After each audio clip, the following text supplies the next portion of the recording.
ಓಂ ಶ್ರೀ ಗುರುಭ್ಯೋ ನಮಃ. ಫ್ರೆಂಡ್ಸ್, ಎಲ್ಲರಿಗೂ ನಮಸ್ಕಾರ. ಪ್ರೀತಿಯ ಕುಂಭರಾಶಿಯ ಆತ್ಮೀಯ ಬಂಧುಗಳೇ, ನೀವು ವಿಭಿನ್ನವಾಗಿ ಯೋಚನೆ ಮಾಡೋರು ಕಳೆದ ಕೆಲವು ತಿಂಗಳುಗಳಿಂದ ಅನುಭವಿಸುತ್ತಿದ್ದ ಮಾನಸಿಕ ಗೊಂದಲಗಳು ಈಗ ತಿಳಿಯಾಗ್ತಾ ಇವೆ.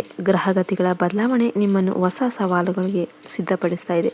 ವಿಶೇಷವಾಗಿ ಮೇ ತಿಂಗಳ ದ್ವಿತೀಯಾರ್ಧವು ಅಂದರೆ 14-15 ಡೇಟಿಂದ ನಿಮ್ಮ ವೃತ್ತಿ ಮತ್ತು ವೈಯಕ್ತಿಕ ಜೀವನದಲ್ಲಿ ಧನಾತ್ಮಕ ತಿರುವು ಅನ್ನೋದು ನೀಡುತ್ತೆ. ಒಂದನೇದಾಗಿ ಆರ್ಥಿಕ ಲಾಭ ಮತ್ತು ಉಳಿತಾಯ, ಫೈನಾನ್ಸ್ ಆ್ಯಂಡ್ ಸೇವಿಂಗ್ಸ್. ಆರ್ಥಿಕವಾಗಿ ಈ ತಿಂಗಳು ನಿಮಗೆ ಮಿಶ್ರ ಫಲವನ್ನು ನೀಡಲಿದೆ. ಆದಾಯದ ಹರಿವು ಉತ್ತಮವಾಗಿದ್ದರೂ ಹಠಾತ್ ಖರ್ಚುಗಳು ಎದುರಾಗಬಹುದು. ಹಳೆಯ ಹೂಡಿಕೆಗಳಿಂದ ಸಣ್ಣ ಮಟ್ಟದ ಲಾಭವನ್ನು ನಿರೀಕ್ಷೆ ಮಾಡಬಹುದು. ನೀವು ತಂತ್ರಜ್ಞಾನ ಅಥವಾ ಆನ್ಲೈನ್ ವ್ಯವಹಾರಗಳಲ್ಲಿ ತೊಡಗಿದರೆ ಅಧಿಕ ಲಾಭವಾಗುತ್ತೆ. ಶನಿದೇವನ ಪ್ರಭಾವದಿಂದಾಗಿ ಹಣದ ವಿಷಯದಲ್ಲಿ ತುಂಬ ಎಚ್ಚರಿಕೆಯಿಂದ ಇರಬೇಕು. ಯಾರಿಗೂ ಜಾಮೀನು ನೀಡಬೇಡಿ ಅಥವಾ ದೊಡ್ಡ ಮೊತ್ತದ ಸಾಲ ನೀಡಬೇಡಿ. ಉಳಿತಾಯದ ಕಡೆಗೆ ಹೆಚ್ಚಿನ ಗಮನ ಹರಿಸೋದು ನಿಮ್ಮ ಭವಿಷ್ಯಕ್ಕೆ ಒಳ್ಳೆಯದು.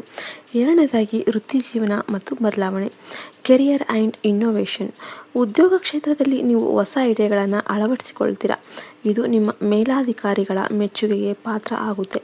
ಕೆಲಸದ ನಿಮಿತ್ತ ದೂರದ ಪ್ರಯಾಣ ಬೆಳೆಸುವ ಯೋಗ ಇದೆ. ನೀವು ಸಂಶೋಧನೆ, ಸಾಫ್ಟ್ವೇರ್, ಸಮಾಜ ಸೇವೆ ಅಥವಾ ವೈಜ್ಞಾನಿಕ ಕ್ಷೇತ್ರದಲ್ಲಿ ಇದ್ದರೆ ಈ ತಿಂಗಳು ನಿಮ್ಮ ಪ್ರತಿಭೆಗೆ ಮನ್ನಣೆ ಸಿಗುತ್ತೆ. ವ್ಯಾಪಾರಸ್ಥರಿಗೆ ಈ ಸಮಯ ಸ್ವಲ್ಪ ಸವಾಲಿನದ್ದು ಆಗಿರಬಹುದು, ಆದರೆ ತಾಳ್ಮೆಯಿಂದ ವ್ಯವಹಾರ ಮಾಡಿದರೆ ಅಂತ್ಯದಲ್ಲಿ ಯಶಸ್ಸು ಅನ್ನೋದು ನಿಮ್ಮದಾಗುತ್ತೆ. ಸಹೋದ್ಯೋಗಿಗಳೊಂದಿಗೆ ವಾಗ್ವಾದಕ್ಕೆ ಇಳಿಬೇಡಿ. ಮೂರನೇದಾಗಿ ಕುಟುಂಬ ಮತ್ತು ಸಾಮಾಜಿಕ ಜೀವನ, ಫ್ಯಾಮಿಲಿ ಆ್ಯಂಡ್ ಸೋಷಿಯಲ್ ಲೈಫ್. ಕುಟುಂಬದಲ್ಲಿ ಎಲ್ಲರನ್ನೂ ಕೂಡ ಒಗ್ಗೂಡಿಸಿಕೊಂಡು ಹೋಗುವ ನಿಮ್ಮ ಗುಣ ಎಲ್ಲರಿಗೂ ಇಷ್ಟವಾಗುತ್ತೆ. ಒಡ ಹುಟ್ಟಿದವರೊಂದಿಗೆ ಇದ್ದ ಭಿನ್ನಾಭಿಪ್ರಾಯಗಳು ದೂರವಾಗುತ್ತೆ. ಮನೆಯಲ್ಲಿ ಶುಭ ಕಾರ್ಯಗಳ ಬಗ್ಗೆ ಚರ್ಚೆಗಳು ನಡೀಬಹುದು. ಸಂಗಾತಿಯೊಂದಿಗೆ ಗುಣಮಟ್ಟದ ಸಮಯವನ್ನು ಕಳಿತೀರಾ. ಇದು ನಿಮ್ಮ ಸಂಬಂಧವನ್ನು ಇನ್ನಷ್ಟು ಗಟ್ಟಿಗೊಳಿಸುತ್ತೆ. ಸಾಮಾಜಿಕವಾಗಿ ನಿಮ್ಮ ಗೌರವ ಹೆಚ್ಚಾಗಲಿದ್ದು ಹೊಸ ಸ್ನೇಹಿತರ ಪರಿಚಯ ಆಗುತ್ತೆ. ನಾಲ್ಕನೇದು ಶತ್ರು ಭೀತಿ ಮತ್ತು ದೈವಿಕ ಎಚ್ಚರಿಕೆ, ವಾರ್ನಿಂಗ್ಸ್ ಆ್ಯಂಡ್ ರೈವಲ್ಸ್. ಕುಂಭರಾಶಿಯವರ ಪ್ರಗತಿಯನ್ನು ಸಹಿಸದ ಕೆಲವು ಜನರು ನಿಮ್ಮ ಬೆನ್ನ ಹಿಂದೆ ಟೀಕೆ ಮಾಡಬಹುದು. ವಿಶೇಷವಾಗಿ ARPJ ಅಕ್ಷರಗಳಿಂದ ಹೆಸರು ಶುರುವಾಗುವ ವ್ಯಕ್ತಿಗಳ ಬಗ್ಗೆ ಸ್ವಲ್ಪ ಜಾಗರೂಕರಾಗಿರಿ. ನಿಮ್ಮ ಯೋಜನೆಗಳನ್ನು ಅಥವಾ ರಹಸ್ಯಗಳನ್ನು ಎಲ್ಲರ ಮುಂದೆ ಬಿಚ್ಚಿಡಬೇಡಿ. ಶನಿದೇವನು ನಿಮ್ಮನ್ನು ಪರೀಕ್ಷೆ ಮಾಡ್ತಿರಬಹುದು, ಆದ್ದರಿಂದ ಅಧರ್ಮದ ಹಾದಿಯಲ್ಲಿ ಹೋಗಬೇಡಿ. ನ್ಯಾಯಯುತವಾಗಿ ನಡೆದರೆ ದೈವಬಲ ನಿಮ್ಮ ಪರವಾಗಿ ಇರುತ್ತೆ. ಇನ್ನು ಐದನೇದಾಗಿ ಆರೋಗ್ಯ ಮತ್ತು ಮಾನಸಿಕ ಶಾಂತಿ, ಹೆಲ್ತ್. ಆರೋಗ್ಯದ ದೃಷ್ಟಿಯಿಂದ ಈ ತಿಂಗಳು ನೀವು ಕಾಲು ನೋವು ಅಥವಾ ನರಗಳಿಗೆ ಸಂಬಂಧಿಸಿದ ಸಮಸ್ಯೆಗಳ ಬಗ್ಗೆ ಗಮನ ಹರಿಸಬೇಕು. ಅತಿಯಾದ ಆಲೋಚನೆಯಿಂದಾಗಿ ಮಾನಸಿಕ ಆಯಾಸ ಆಗಬಹುದು. ಪ್ರತಿದಿನ ಧ್ಯಾನ, ಮೆಡಿಟೇಷನ್ ಮಾಡೋದು ನಿಮಗೆ ಅತ್ಯಂತ ಅವಶ್ಯಕವಾಗಿರುತ್ತೆ. ಆಹಾರದಲ್ಲಿ ಸಮತೋಲನ ಇರಲಿ ಮತ್ತು ಸಾಕಷ್ಟು ನೀರು ಕುಡಿಯಿರಿ. ಪ್ರಕೃತಿಯೊಂದಿಗೆ ಸಮಯ ಕಳೆಯೋದು ನಿಮ್ಮ ಮನಸ್ಸನ್ನು ಶಾಂತವಾಗಿರೋದಕ್ಕೆ ಸಹಾಯ ಮಾಡುತ್ತೆ.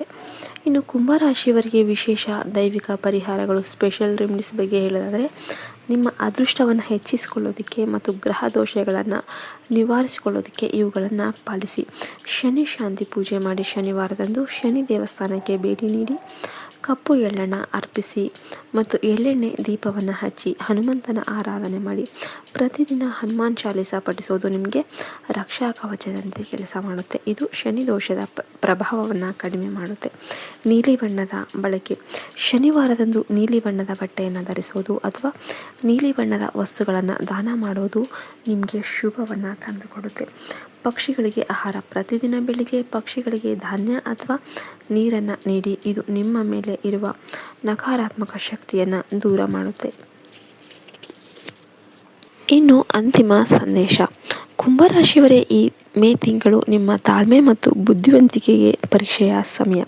ಸಣ್ಣ ಪುಟ್ಟ ವಿಘ್ನಗಳು ಬಂದರೂ ಕೂಡ ಅವುಗಳನ್ನು ಎದುರಿಸುವ ಶಕ್ತಿ ನಿಮ್ಮಲ್ಲಿದೆ. ದೈವ ಭಕ್ತಿಯೊಂದಿಗೆ ಮುನ್ನಡೆಯಿರಿ. ಯಶಸ್ಸು ನಿಮ್ಮ ಹೆಜ್ಜೆಯಲ್ಲೇ ಇದೆ. ಶುಭವಾಗಲಿ ನಿಮಗೆ.